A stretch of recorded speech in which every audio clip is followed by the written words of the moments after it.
Welcome to Speak Sex. I am your host, Eurydice. I am Greek from the island of Lesbos.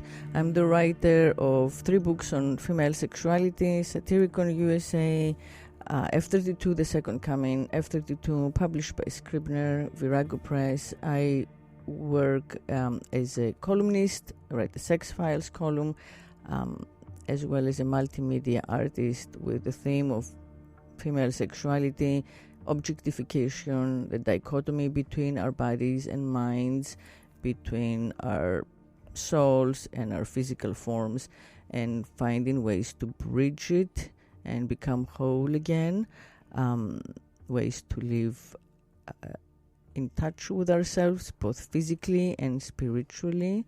And I believe that the first step is always speaking about it. We can't smash the patriarchy without speaking about sex. So thank you for listening. Thank you for trusting me as your sex whisperer.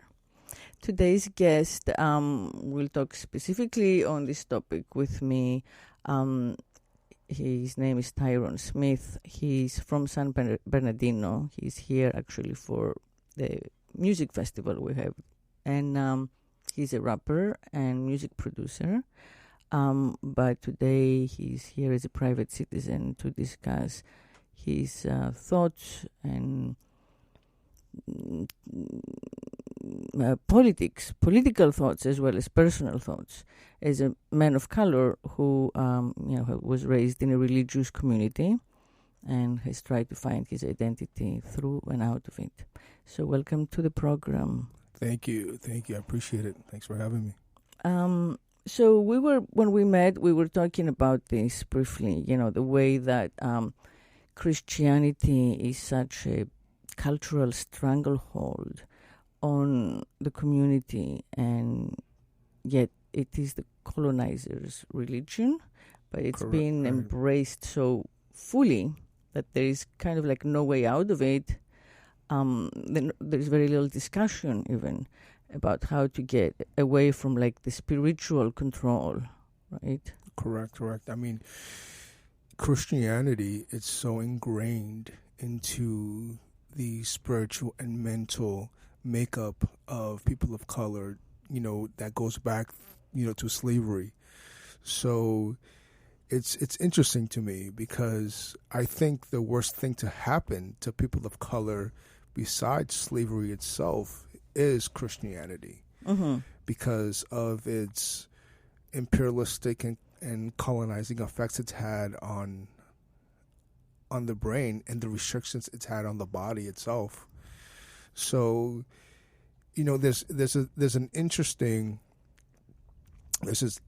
quote from, I grew up in San Bernardino, but I didn't really go to college. So when I had friends that went, they would bring back some books that I would sift through and things like that. So there was this one author in particular. Her name was R.G. Lord. She was like this. Oh yeah, she's a great poet. Yeah, she's a poet, Black queer feminist. Mm-hmm. And yeah, and she wrote this book of essays. I forget the name of it. I think it's called Sister Outsider. And there's an essay that's titled "The Master's Tools Will Not Dismantle the Master's House." So I became so, of course she was talking about patriarchy at the time, but it's kind of tied in, patriarchy. The master's tools. Right, will not dismantle the master's house. So for me, I took that as you can't use the Bible, the tool that was used to enslave you, as a point of departure for freedom, right? Because how do you use something that was used to contain your being, from physically, emotionally, and mentally, to free yourself and to sort of navigate that and associate that with a spiritual, some kind of spiritual guidance, right? Even though I think that religion builds a community, but I think in the long run, it has caused definitely more harm than good, Right. But we're talking about sex. So, because I feel like we started super heavy. You were ready. Right. Which is wonderful. Like, we want truth. So this is more about speaking truth than speaking sex, right? Because the two are one. But let's just sexualize it for a second. Sure. So what we're saying is that Christian morality, right, that comes with the faith, is a form of social censorship on the body of color, right? It's repressive. Right. And it's, to a certain extent, well, not to a certain extent, it's very puritanical. Right. You know, in indigenous cultures, for example, and in ancient Africa, pre-colonial Africa, before the missionaries came, there was tribes that had, you know, two-spirit people, which we now label them as transsexual. You know, that they had homosexuality and bisexuality, and those people within the tribe, within that community, were seen as medicinal people who had special positions. Yeah. And they were really honored, revered, and respected. Mm-hmm. You know, because they True. brought something different to the community, which they thought was connected to some higher power. You know, they were, instead of being ostracized, instead of being shunned away from society, they were criminalized. Right. You know, their sexual body was and that's honored. not just honored, right. You know? I think it's in almost all. I can't generalize, but I think that it's almost all pre-Judeo-Christian religious practices had that. You know, so like in India, even to this day, within the Hindu religion, the hijras, who are transsexuals, but they're kind of like religious transsexuals, are good luck. You know, so if you touch them, that brings you luck. There are a lot of the sadhus who are ascetic and they're definitely asexual, but you know, the worship of the Shivalingam, which is the Shiva's penis, is associated with like the naked penis of the sadhu. Right. So in ritual time. So and the same thing in the ancient Greek religion, where again, you know, homosexuality, bisexuality was a rite of passage, basically, you know, more or less for everyone or for most people. And heteronormative sexuality was clearly associated with, you know, reproduction of the species. And it was very important, extremely honored. But within that, there wasn't like that binary dichotomy of one or the other. And it's also interesting. Well, they didn't have any labels. They didn't have... Right, they didn't have those specific, Right. You know, people just existed within their realm of being. Right. You know? You didn't have to make a choice at like age 4. Right. Yeah. And even today, and again, I want to ask you a little more about your personal journey, but even today in the news, there was, I think Frank Bruni in the New York Times had an article today, actually, about, gay priests and how he's afraid that if it comes out that there are so many priests, especially in positions of power in the Vatican, who are gay, and that the majority of the authority figures in the Catholic Church in the Vatican are gay-oriented, whether they're practicing or not. That's, I guess, something that they're not going to discuss in public. But that his worry is that there will be a gay backlash from, like, the faithful, because they don't want, you know, gay priests in the church. And it seems to me, you know, so complex if they've complicated the simplest kind of gift of the gods. You know, our bodies give us pleasure. They have complicated that so enormously. It's awful. It's that totally awful. Their priests cannot marry. Right. So that's how it begins. And the reason that the priests were not allowed to marry is specifically so that their children could not inherit church property. So when the faithful donated property in their wills, or when the faithful gave their 10% or whatever, however much they gave to the church, there was no one to inherit it from the priests. Yeah, it's about economics. Yeah. It's about money, right, and property and land. It's not about celibacy. Right. But by repressing these men so much, because we're talking about a lifetime, and it's very difficult for someone to sustain this for a lifetime, no matter how eager he is in the beginning, right? Then all kinds of self-hatred develops naturally, because sex is sin, sex sends you to hell. So even when you masturbate, you have to then self-flagellate, or you have to go on your knees and say to like 10 rosaries, yes, yeah, 10 Our Fathers, and go back and 15 forth. Hail Marys, right? Right. And so then you project all that self-hatred and onto sex, until sex, and then in general, and then onto your congregation, right? But also becomes like an instantly addictive behavior, because that's what addiction is. You do something, you hate yourself for doing it. So the moment you don't accept it, it becomes like your evil twin, and then you do it again, and and then we find ourselves it's a this bit moment. masochistic, isn't it? Yeah. It's more than it's masochistic for the priests, Right. yes, but it's dehumanizing on the part of the church for its servants, for the the men who are called to supposedly represent it and spread whatever the word is and all that stuff. It's I think it's brutal, and the expectation of it, in proof of some faith, and it does perpetuate the demonization of sex, of sex of all kinds. Unless it's like in the dark with a wife, she conceives, never again. Any other? Correct. Right. Yeah.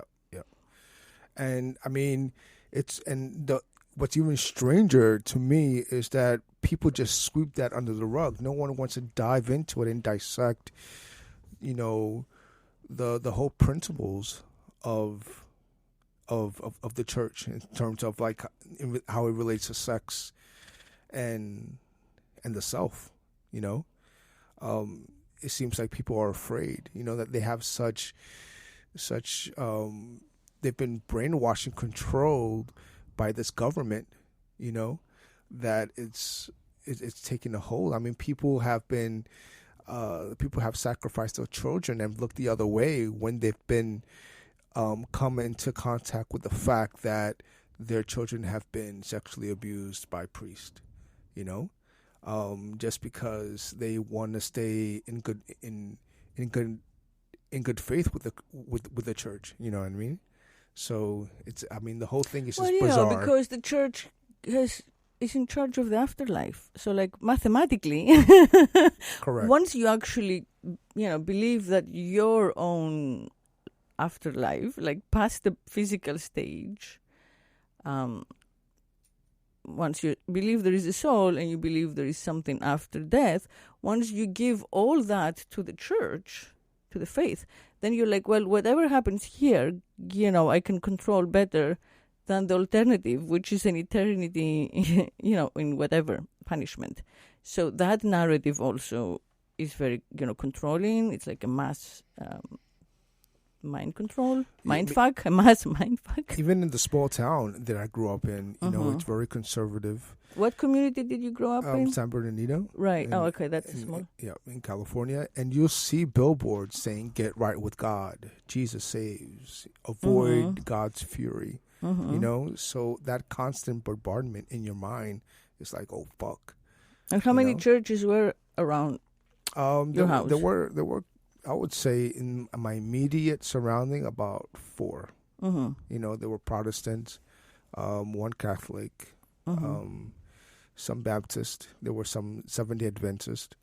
So, some of them were a lot stricter than others, but in the community as a whole was pretty much very wide Republican, conservative, almost right wing. So how did you feel that your family being religious affected you sexually from the beginning? Well, I think that, people of color in general try to assimilate to the dominant culture. My family operated in the same way. They kind of just wanted to be the good black people, and wanted to make sure that they didn't stand out in any negative way, So, and I think that the church gave them that behavior model. That behavior model and that fear, Mm. that you have to follow us and follow our way, or else you're going to be shunned. Did you all worship in a black church, or it was a? It was pretty diverse. There was in San Bernardino is mostly a white. Right, you just said that. Yeah. Very white. So there All right. wasn't like all black communities. Mm-hmm. So yeah, and So how did that affect you sexually again? I mean, yeah. I mean it.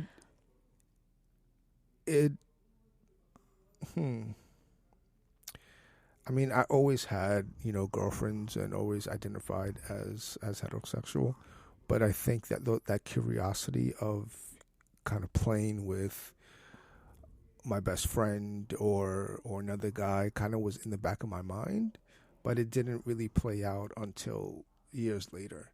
And being being a musician and being around artists, you kind of felt that there was energy there between me and a fellow friend, but we never acted on it because we didn't, in such small towns, rumors and news spread like wildfire, so there was always that fear of someone finding out, at least, and it's very unspoken too. You have, these communications with other people through eyes and through body and through heat, but it's never spoken. It's always this pent up curiosity that you want to experience, and live, but through fear. So like you and a fellow rapper would hang out, and you would feel that you'd like, or both would like, to get naked, right. But you couldn't talk about it at all.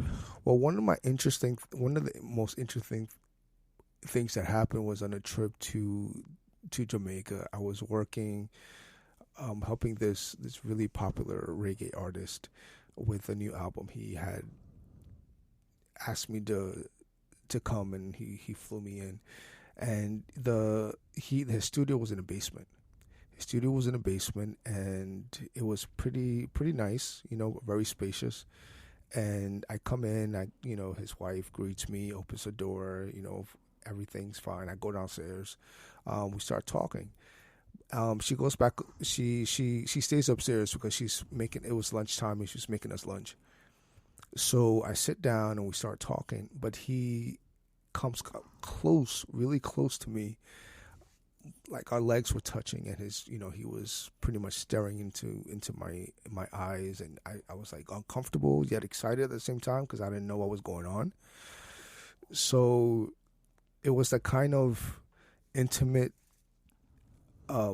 closeness that you can feel someone's breath on your face, while they spoke, and I felt the energy, I felt that tension, that sexual tension. I was like, holy fuck, what's going to happen? What's going on right now? And then next thing you know, we hear footsteps coming down the stairs, and and then he just like gets up and sits on the other side of the room. And I'm like, do you guys get hard? Well, I did. Oh, you couldn't tell. Okay. Yeah, I He did. did. I mean, I got rock hard. My dick was like throbbing, but but then, his wife came, and by the time that she reached the final steps downstairs, he was on the other side. And mind you, I mean, he could have sat anywhere. We were on a couch.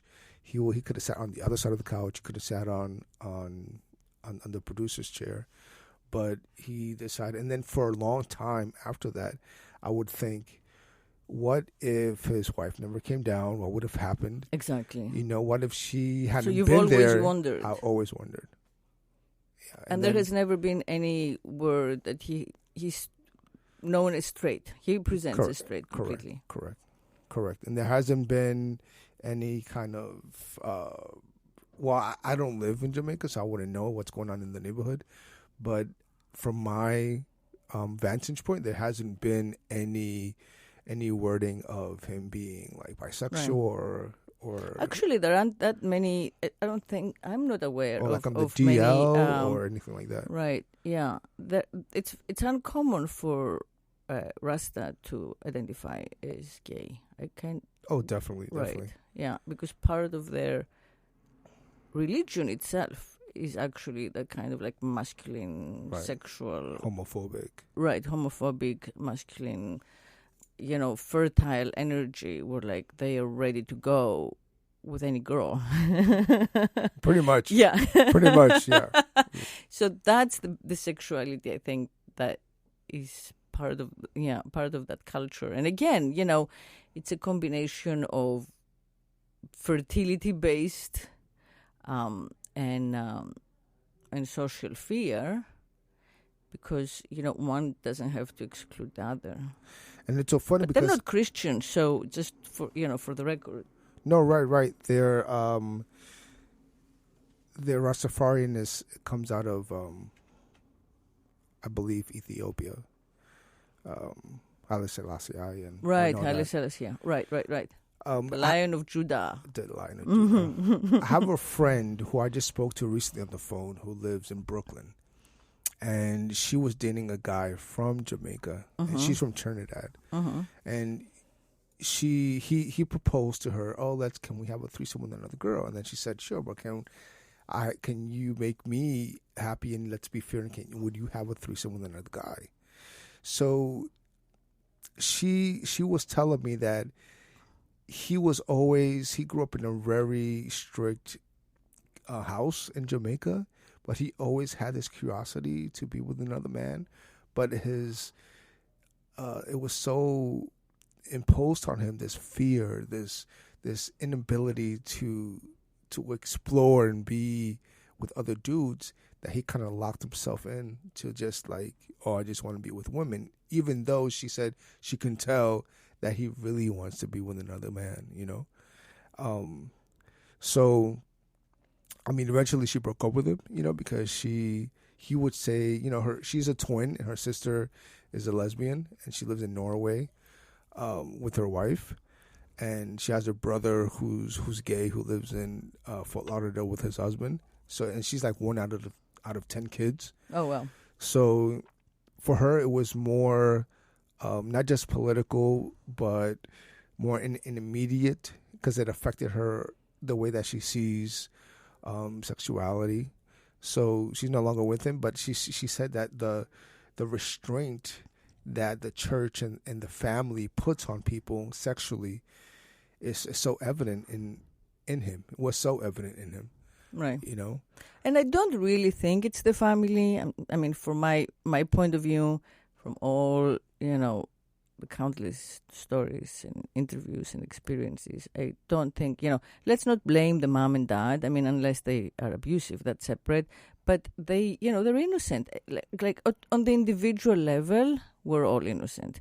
Because, as we were saying in the beginning, it's a learned behavior almost. Right. The culture, the church, the propaganda, the schooling, the law, they're all, focused and geared in that direction of like repressing, sexual repression of all deviancy, all non-procreative, exuberance. So, needlessly. So I think that it's really not, it's better not to blame our parents or our uncles or whoever, so long as they were not abusive. And understand that overall what we need to do is to retrain our thought processes, to find consciousness. And in order to find consciousness, we have to slow down, to slow our responses, to take a moment and think before we react, sexually as well as in every other way, to find to open up space, like meditative space around our feelings that are so strong, and around our immediate, what we call instincts, but they're not really instincts. They're just correct. Thoughtless responses based on learned, cues. So if we can slow everything down to earn consciousnness, then I think we will respond more lucidly to sexual as well as in general other social offers, cues, instead of feeling self-defensive. No, I correct. I hear you, but I think there also has to be a willingness, a desire to examine yourself and where your programming comes from. Yes. and to learn your history Yes. of your culture, where you come from, and how does that differ from where you are right now, and where you were put, as people were displaced from not just their location, during slavery, but also displaced from their culture. Completely. So completely. So how does It's a total break. right? Exactly. So we have to take it upon ourselves to learn. Okay, I believe sex is like this because of what I'm taught now. But why did I learn that, and how did I learn that? And can I go back to that place where sex was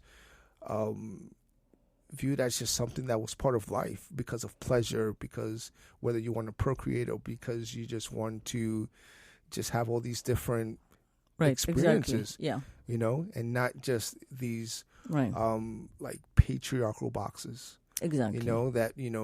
which is what Christianity is. I mean, the reason why, I think the foundation of patriarchy is religion, labeling God as a male, having these gender roles where women have to serve the man, because you're serving God, who's a man, so it all ties in together, but you have to be willing to stop and say, okay, is this how fucked up is this, and where through my lineage, where in my ancestral lineage, how did they view sex and spirituality and women, because in a lot of ancient traditions, it was very matriarchal. The mother nature worship, that's Right. like the whole, all animistic traditions are mother based with a capital M, because what keeps you alive is nature. So what you Correct. worship is the cycles of nature, how the crops, are come up, and you get to harvest and you get to survive. You worship fire, the basic things that you got in front of you that keep you from dying. Correct. Yeah. No, I agree with you. I mean, I don't think that patriarchy is only religion. I think that it predated religion. And again, for those listening who are Christian, I personally believe in Christ. I love Christ. I don't think it's about Christ. It's about how that system that we call patriarchy, and you cannot find other words for it if you don't like it. Whatever you want to call it, you can come up with any name. I mean, but that system can take over any story, any narrative, and turn it around and make it its own.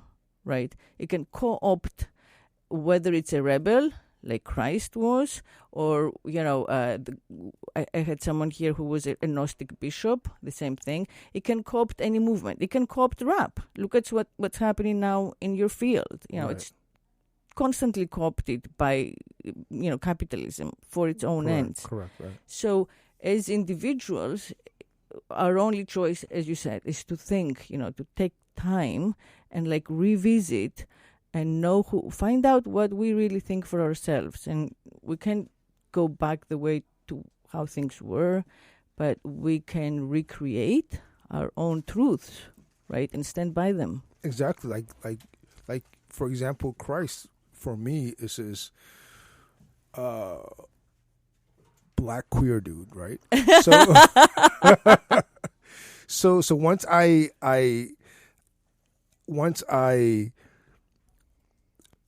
uphold that truth for me, then I respect people or treat people accordingly to how I view Christ, right? If I think God or Christ is like this very domineering, malicious person who's going to come after you if you have anal sex with a woman, right? Or have sex with her when she's on her period, then that's how you can live your life, right? But if you broaden the scope of Christ and really get to know, what he did, I mean, Christ will be the first person to have a meal with a trans group of people, right?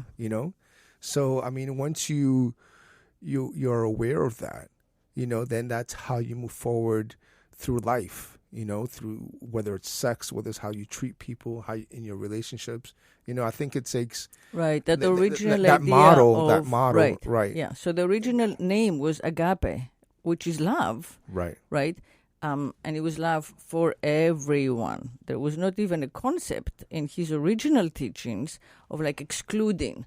That was the revolution of what he was doing at the time when there were castes and, not just slaves, but all kinds of categories to put people in and separate them. He was like, no, just forget all that shit and love everyone as unconditionally as you can.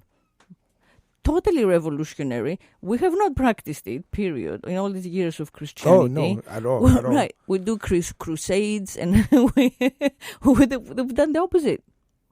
How could you use this gay to conversion colonize? Therapy? Yeah. Oh, it's horrible what it's turned into. I mean, it's a money making machine. Yeah.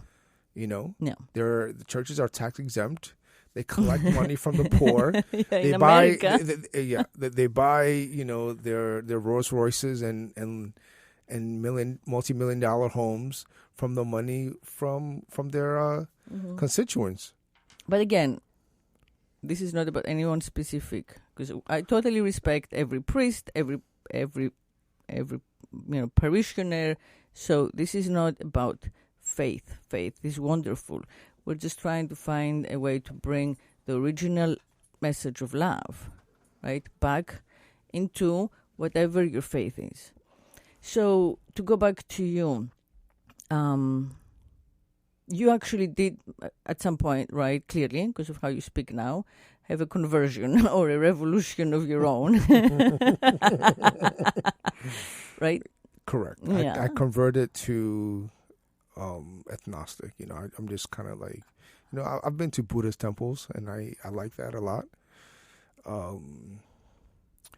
But it was, because with my conclusion with how I was brought up, I think that in order to be completely free as a person of color, you have to divorce yourself from Christianity.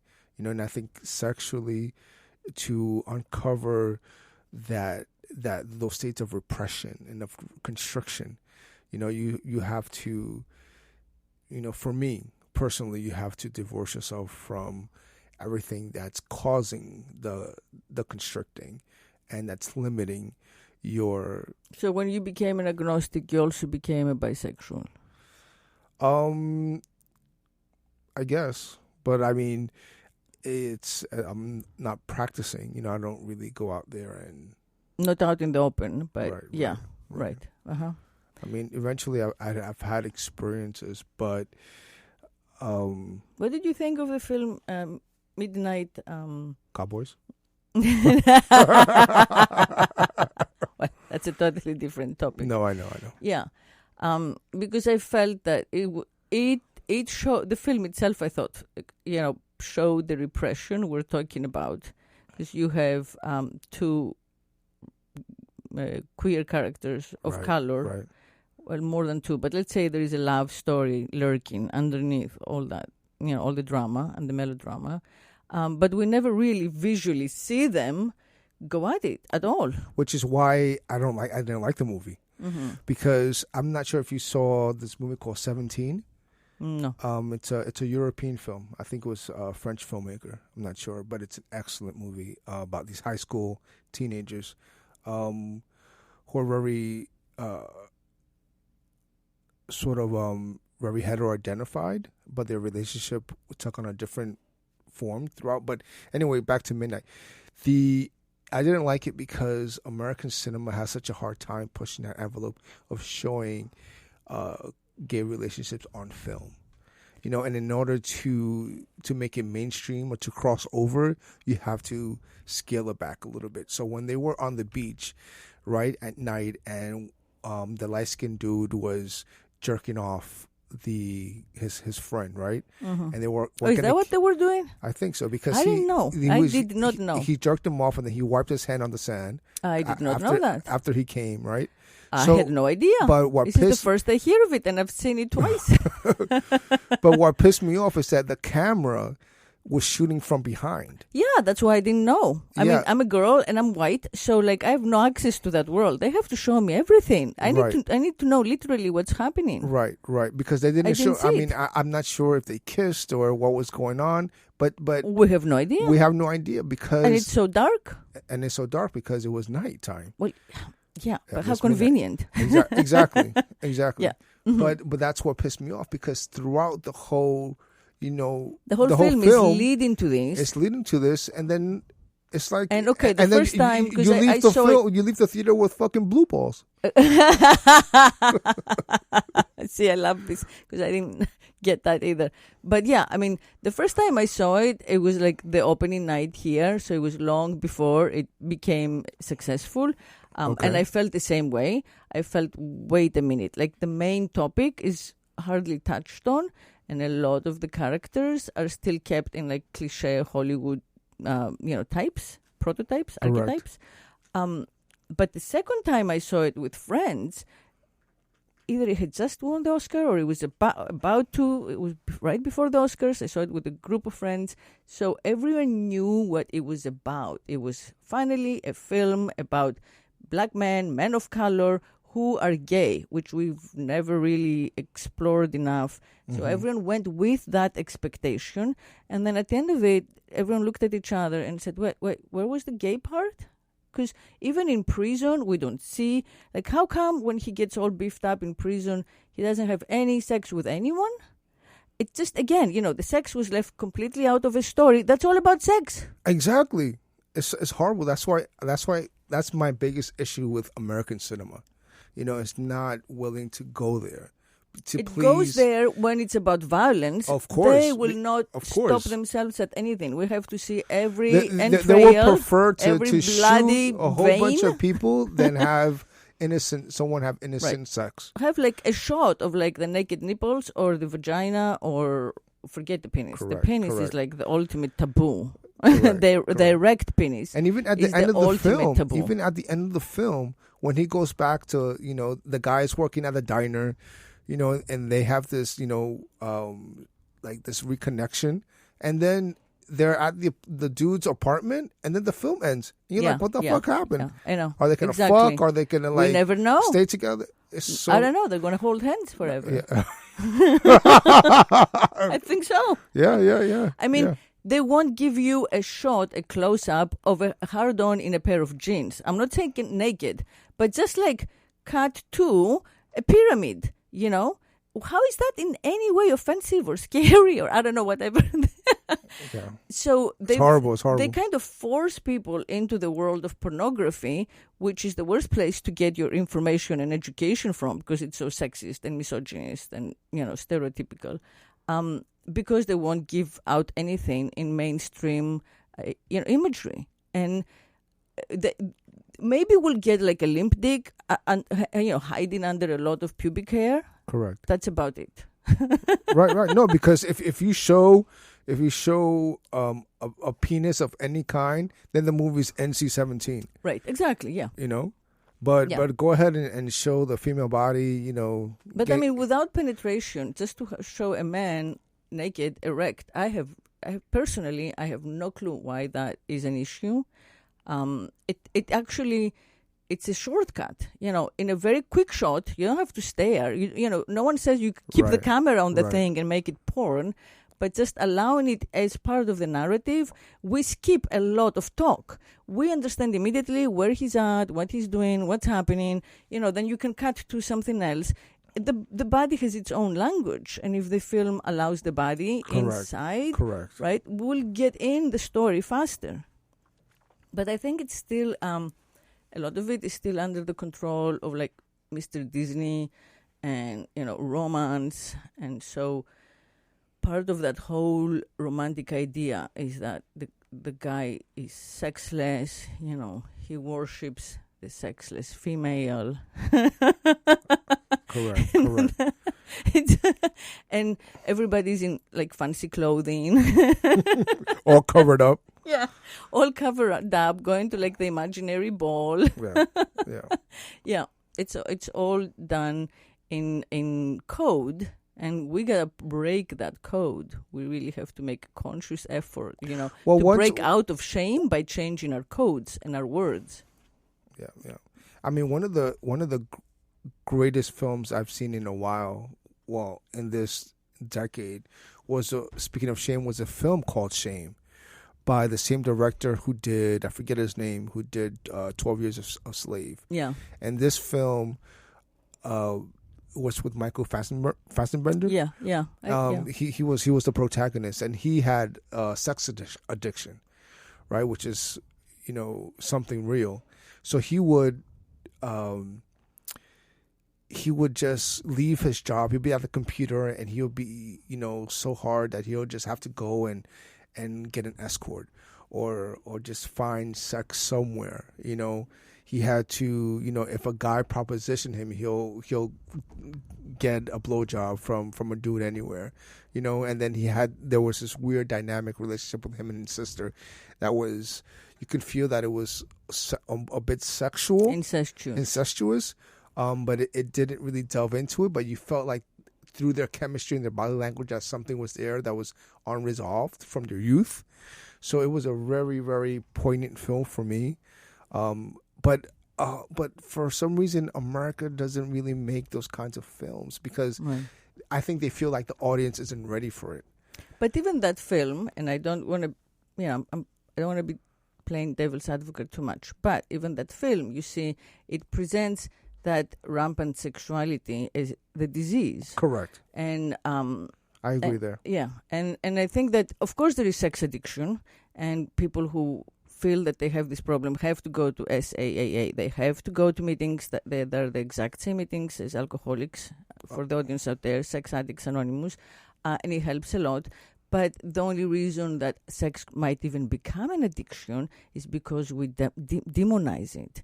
So it's the self-hatred for giving into sex, and then you self-medicate that hatred. You stop hating yourself by doing it again.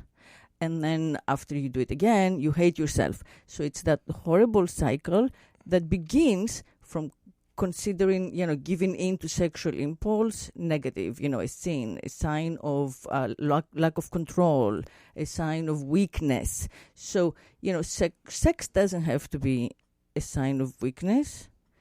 It's actually empowering, normal, right, and natural, and exactly, and it is a source of power, the celebration of life. So, finding that new way of seeing it helps you get out from that nasty cycle that brings everything down. The whole sexual experience of someone just gets thrown down into the dark pits of your consciousness and your existence, and it's hard to bring it back up.